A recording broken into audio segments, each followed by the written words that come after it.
1 ಜನವರಿ ಹೊಸ ವರ್ಷದ ಮೊದಲ ದಿನ. ಈ 5 ವಸ್ತುಗಳನ್ನು ಮನೆಗೆ ತೆಗೆದುಕೊಂಡು ಬನ್ನಿರಿ.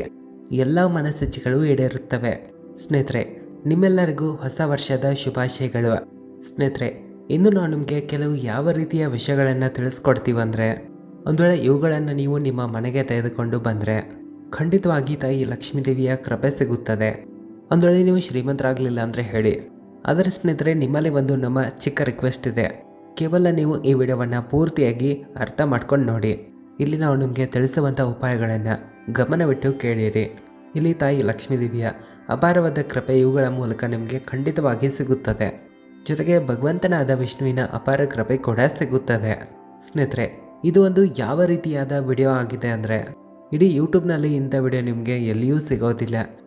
ಹಾಗಾದರೆ ಬನ್ನಿ ಸ್ನೇಹಿತರೆ, ಹೊಸ ವರ್ಷದ ದಿನ ಯಾವ ರೀತಿಯ ಉಪಾಯಗಳನ್ನು ಮಾಡ್ಬೋದು ಮತ್ತು ಯಾವ ರೀತಿಯ 5 ವಸ್ತುಗಳನ್ನು ಮನೆಗೆ ತರೋದ್ರಿಂದ ಮನೆಯ ಧನ ಸಂಪತ್ತು ಹೆಚ್ಚಿಗೆ ಆಗುತ್ತದೆ ಅನ್ನೋದನ್ನು ತಿಳಿಯೋಣ. ಸ್ನೇಹಿತರೆ, ಹೊಸ ವರ್ಷ ಅಂತೂ ಬರ್ತಾ ಇದೆ. ಒಳ್ಳೆಯ ಕಾರ್ಯಗಳ ಮೂಲಕ ನಾವು ಹೊಸ ವರ್ಷವನ್ನು ಶುರು ಮಾಡಬೇಕು. ಒಂದು ವೇಳೆ ನಿಮ್ಮ ಹೊಸ ವರ್ಷ ಪೂರ್ತಿಯಾಗಿ ಚೆನ್ನಾಗಿ ನಡೆಯಲಿ ಅಂತ ನೀವು ಇಷ್ಟಪಡ್ತಾ ಇದ್ದರೆ ಹೊಸ ವರ್ಷದಲ್ಲಿ ನೀವು ಈ ಕೆಲಸವನ್ನು ಖಂಡಿತವಾಗಿ ಮಾಡಿರಿ. ಒಂದು ವೇಳೆ ನೀವು ಕಳೆದಾಗ ನಿಮ್ಮ ಕೆಟ್ಟ ಸಮಯಗಳನ್ನು ಮರೆತು ಹೊಸ ವರ್ಷದಲ್ಲಿ ಸಂತೋಷದಿಂದ ಹೊಸ ವರ್ಷವನ್ನು ನೀವು ಆಗಮನ ಮಾಡಿದ್ರೆ ಖಂಡಿತವಾಗಿ ಆ ಸಮಯ ನಿಮಗಾಗಿ ಒಳ್ಳೆಯದಾಗುತ್ತದೆ.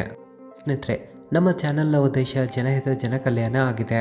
ಸ್ನೇಹಿತರೆ, ಇಲ್ಲಿ ಕೆಲವು ಯಾವ ರೀತಿಯ ಸಾಮಗ್ರಿಗಳು ವಸ್ತುಗಳು ಇರುತ್ತವೆ ಅಂದರೆ, ಇವುಗಳನ್ನು ನೀವು ಹೊಸ ವರ್ಷದ ಮೊದಲ ದಿನ ಖರೀದಿ ಮಾಡಿ ಮನೆಗೆ ತಂದರೆ ಖಂಡಿತವಾಗಿ ಅದು ನಿಮ್ಮ ಜೀವನದಲ್ಲಿ ಪರಿವರ್ತನೆ ಬದಲಾವಣೆ ತರುತ್ತದೆ. ಅವು ನಿಮಗೆ ಜೀವನದಲ್ಲಿ ಯಾವ ರೀತಿಯ ಲಾಭಗಳನ್ನು ಕೊಡುತ್ತವೆ ಅಂದರೆ, ಸ್ವತಃ ನೀವೇ ನಿಮ್ಮ ಜೀವನ ಬದಲಾಗೋದನ್ನು ನೋಡ್ತೀರಾ. ಇಂದಿನ ಈ ವಿಡಿಯೋದಲ್ಲಿ ತಿಳಿಸಲಾದ ಸಾಮಗ್ರಿಗಳು ಧನ ಸಂಪತ್ತನ್ನು ನೀಡುವಂಥ ಸಾಮಗ್ರಿಗಳಾಗಿದ್ದು, ಖಂಡಿತವಾಗಿ ಇವುಗಳನ್ನು ಹೊಸ ವರ್ಷದ ಮೊದಲ ದಿನ ನಿಮ್ಮ ಮನೆಗೆ ತಂದು ಬಿಡಿ, ಅಥವಾ ಇವುಗಳಲ್ಲಿ ಯಾವುದಾದ್ರೂ ಒಂದು ವಸ್ತುವನ್ನು ತಂದರೂ ನಡೆಯುತ್ತದೆ. ಆದರೆ ಸ್ನೇಹಿತರೆ, ಇಲ್ಲಿ ಹೊಸ ವರ್ಷಕ್ಕೂ ಮುನ್ನ ಮನೆಯಲ್ಲಿರುವಂಥ ಕೆಲವು ವಸ್ತುಗಳನ್ನು ನೀವು ತೆಗೆದುಹಾಕೋದು ಒಳ್ಳೆಯದಾಗಿರುತ್ತೆ.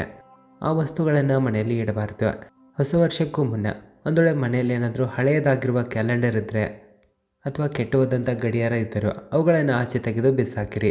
ಒಂದು ವೇಳೆ ಮನೆಯಲ್ಲಿ ಏನಾದರೂ ಜೇಡರ ಬಲೆ ಇದ್ದರೆ, ಕಸ ಕೂಡ ಹಾಕಿಟ್ಕೊಂಡಿದ್ರೆ, ಹಳೆಯದಾಗಿರುವ ಹರಿದಿರುವಂಥ ಬಟ್ಟೆಗಳಿದ್ದರೆ ಹೊಸ ವರ್ಷ ಬರುವ ಮುನ್ನ ಅವುಗಳನ್ನು ಮನೆಯಿಂದ ಆಚೆ ತೆಗೆದುಹಾಕಿರಿ. ಇಡೀ ಮನೆಯನ್ನು ನೀವು ಸ್ವಚ್ಛಗೊಳಿಸಬೇಕು. ಇಂಥ ಸ್ಥಿತಿಯಲ್ಲಿ ತಾಯಿ ಲಕ್ಷ್ಮೀದೇವಿ ಒಲಿಯುತ್ತಾರೆ. ಇಲ್ಲವಾದರೆ ತಾಯಿ ಲಕ್ಷ್ಮೀದೇವಿಯರ ತಂಗಿಯಾದ ಅಲಕ್ಷ್ಮಿಯವರು ಮನೆಯನ್ನು ಪ್ರವೇಶ ಮಾಡ್ತಾರೆ. ಅಂದರೆ ದರಿದ್ರತೆಯು ಮನೆಯನ್ನು ಪ್ರವೇಶ ಮಾಡುತ್ತದೆ. ಅಲಕ್ಷ್ಮಿಯು ನಿಮ್ಮ ಮನೆಯನ್ನು ಪ್ರವೇಶ ಮಾಡಬಾರ್ದಂದ್ರೆ ಮನೆಯನ್ನು ಸ್ವಚ್ಛವಾಗಿಟ್ಕೊಳ್ಳೋದು ಒಳ್ಳೆಯದು. ಹೊಸ ವರ್ಷದ ಮೊದಲ ದಿನ ನೀವೇನಾದರೂ ಮನೆಯಲ್ಲಿ ಗೋಮೂತ್ರ ಸಿಂಪಡಿಸಿದ್ರೆ ಮನೆ ಪವಿತ್ರಗೊಳ್ಳುತ್ತದೆ. ಮನೆಯ ವಾತಾವರಣ ಸಕಾರಾತ್ಮಕವಾಗಿ ಬದಲಾಗುತ್ತದೆ. ಹೊಸ ವರ್ಷದ ದಿನ ಮನೆಯಲ್ಲಿ ಧೂಪದೀಪಗಳನ್ನು ಖಂಡಿತವಾಗಿ ಹಚ್ಚಿರಿ. ಯಾಕಂದರೆ ಈ ಧೂಪದ ಸುವಾಸನೆ ದೇವತೆಗಳನ್ನು ಆಕರ್ಷಣೆ ಮಾಡುತ್ತದೆ. ಇದರಿಂದ ಮನೆಯಲ್ಲಿ ಯಾವತ್ತಿಗೂ ಸುಖ ಶಾಂತಿ ನೆಮ್ಮದಿ ವಾಸ ಮಾಡುತ್ತದೆ. ಸ್ನೇಹಿತರೆ, ಕಳೆದ ವರ್ಷ ಹೇಗೋ ಕಳೆದಿರಬಹುದು.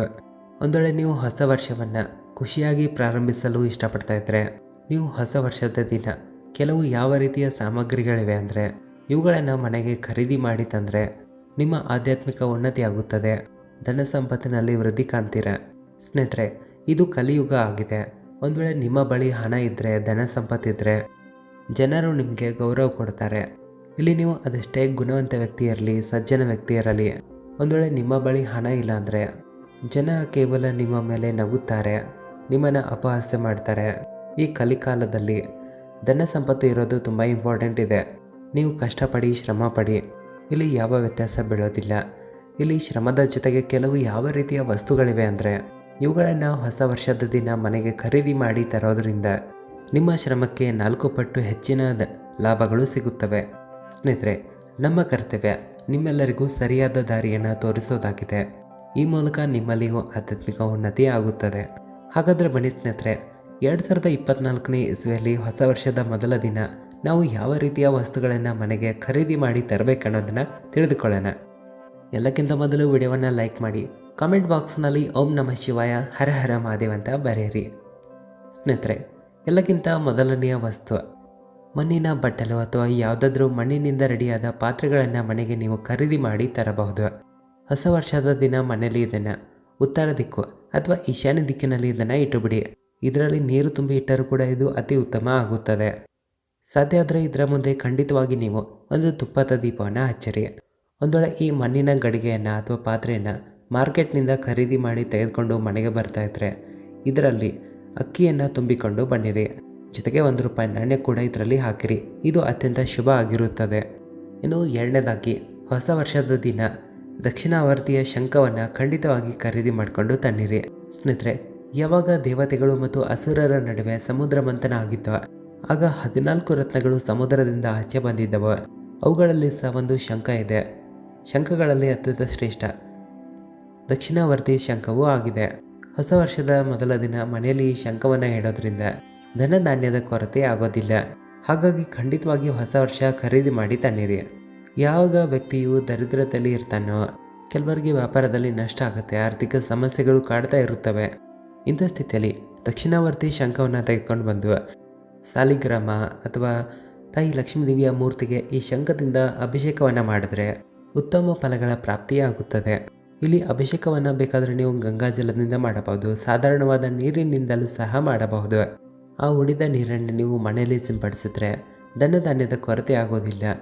ಇನ್ನು ಹೊಸ ವರ್ಷದ ಮೊದಲ ದಿನ ನೀವೇನಾದರೂ ಮನೆಗೆ ಕಮಲದ ಹೂವಿನ ಬೀಜವನ್ನು ಏನಾದರೂ ತಂದರೆ, ಯಾಕಂದರೆ ಕಮಲದ ಹೂವಿನಲ್ಲಿ ತಾಯಿ ಲಕ್ಷ್ಮೀದೇವಿ ವಾಸ ಮಾಡಿರ್ತಾರೆ. ಕಮಲದ ಹೂವು ಮತ್ತು ಅದರ ಬೀಜಗಳು ತಾಯಿ ಲಕ್ಷ್ಮೀದೇವಿಗೆ ಅತ್ಯಂತ ಇಷ್ಟ ಆಗುತ್ತವೆ. ಕಮಲದ ಹೂವಿನ ಬೀಜಗಳು ವಾಸ್ತುದೋಷವನ್ನು ದೂರ ಮಾಡುತ್ತವೆ. ಸ್ನೇಹಿತರೆ, ಹೊಸ ವರ್ಷದ ದಿನ ಮನೆಗೆ ಧಾರ್ಮಿಕ ಗ್ರಂಥಗಳನ್ನು ಪುಸ್ತಕಗಳನ್ನು ತರೋದು ಕೂಡ ಅತ್ಯಂತ ಶುಭ ಆಗಿರುತ್ತದೆ. ಸ್ನೇಹಿತರೆ, ಹೊಸ ವರ್ಷದ ಮೊದಲ ದಿನ ಖಂಡಿತವಾಗಿ 1 ಮುಷ್ಟಿಗೆಯಷ್ಟು ಕೊತ್ತಂಬರಿ ಕಾಳುಗಳನ್ನು ಖಂಡಿತವಾಗಿ ತೆಗೆದುಕೊಂಡು ಬನ್ನಿರಿ. ಈ 1 ಮುಷ್ಟಿಗೆ ಕೊತ್ತಂಬರಿ ಕಾಳುಗಳು ನಿಮ್ಮ ಬಡತನವನ್ನು ದೂರ ಮಾಡುತ್ತವೆ. ಯಾಕಂದರೆ ಈ ಕೊತ್ತಂಬರಿ ಕಾಳುಗಳು ತಾಯಿ ಲಕ್ಷ್ಮೀದೇವಿಗೆ ತುಂಬಾ ಇಷ್ಟ ಆಗುತ್ತವೆ. ಸಾಧ್ಯ ಆದರೆ ಹೊಸ ವರ್ಷದ ಮೊದಲ ದಿನ ನೀವು ಮನೆಗೆ ಪಂಚಲೋಹದಿಂದ ರೆಡಿಯಾದ ಹಿತ್ತಾಳೆ, ತಾಮ್ರ ಅಥವಾ ಗಾಜಿನ ಆಮೆಯನ್ನು ಖಂಡಿತವಾಗಿ ತೆಗೆದುಕೊಂಡು ಬನ್ನಿರಿ. ಆಮೆಯನ್ನು ಮನೆಗೆ ತರೋದ್ರಿಂದ ಧನ ಸಂಪತ್ತು ಯಾವತ್ತಿಗೂ ವೃದ್ಧಿಯಾಗುತ್ತದೆ. ವ್ಯರ್ಥವಾಗಿ ಹಣ ಖರ್ಚಾಗೋದಿಲ್ಲ. ಲಕ್ಷ್ಮೀದೇವಿಯ ಆಗಮನ ಸದಾಕಾಲ ಇರುತ್ತದೆ. ಜೊತೆಗೆ ಕವಡಿಗಳು, ತಾಯಿ ಲಕ್ಷ್ಮೀದೇವಿಗೆ ಕವಡಿಗಳಂದರೆ ಅತ್ಯಂತ ಇಷ್ಟ. ಹೊಸ ವರ್ಷದ ದಿನ ಖಂಡಿತವಾಗಿ ಕವಡಿಗಳನ್ನು ಖರೀದಿ ಮಾಡಿಕೊಂಡು ಮನೆಗೆ ತನ್ನಿರಿ. ಇವುಗಳನ್ನು ತರೋದ್ರಿಂದ ಯಾವತ್ತಿಗೂ ತಾಯಿ ಲಕ್ಷ್ಮೀದೇವಿಯ ಕೃಪೆ ಸಿಗುತ್ತದೆ. ಜೊತೆಗೆ ಗೋಮತಿ ಚಕ್ರಗಳಿಂದಲೂ ಸಹ ತಾಯಿ ಲಕ್ಷ್ಮೀದೇವಿ ಒಲಿಯುತ್ತಾರೆ. ಹಾಗಾಗಿ ಖಂಡಿತವಾಗಿ ಗೋಮತಿ ಚಕ್ರಗಳನ್ನು ಸಹ ಖರೀದಿ ಮಾಡಿ ತನ್ನಿರಿ. ಹೊಸ ವರ್ಷದ ಮೊದಲ ದಿನ ತಾಯಿ ಲಕ್ಷ್ಮೀದೇವಿ ಗಣಪತಿಯ ಮೂರ್ತಿಗಳನ್ನು ಖಂಡಿತವಾಗಿ ಖರೀದಿ ಮಾಡಿ ತನ್ನಿರಿ. ಇವುಗಳನ್ನು ಪೂಜೆ ಸ್ಥಾನದಲ್ಲಿ ದೇವರ ಕೋಣೆಯಲ್ಲಿ ಸ್ಥಾಪನೆ ಮಾಡಿರಿ. ಈ ರೀತಿ ಮಾಡೋದ್ರಿಂದ ಮನೆಯಲ್ಲಿ ಸುಖ ಶಾಂತಿ ನೆಮ್ಮದಿ ವಾಸ ಆಗುತ್ತದೆ. ಜೊತೆಗೆ ಸ್ನೇಹಿತರೆ, ಪೊರಕೆಯನ್ನು ಸಹ ನೀವು ಹೊಸ ವರ್ಷದ ದಿನ ತರಬಹುದು. ವಿಡಿಯೋ ಇಷ್ಟ ಆದರೆ ಲೈಕ್ ಮಾಡಿ. ಓಂ ನಮಃ ಶಿವಾಯ, ಹರ ಹರ ಮಹಾದೇವ ಅಂತಲೂ ಕಾಮೆಂಟ್ ಹಾಕಿರಿ. ಧನ್ಯವಾದಗಳು.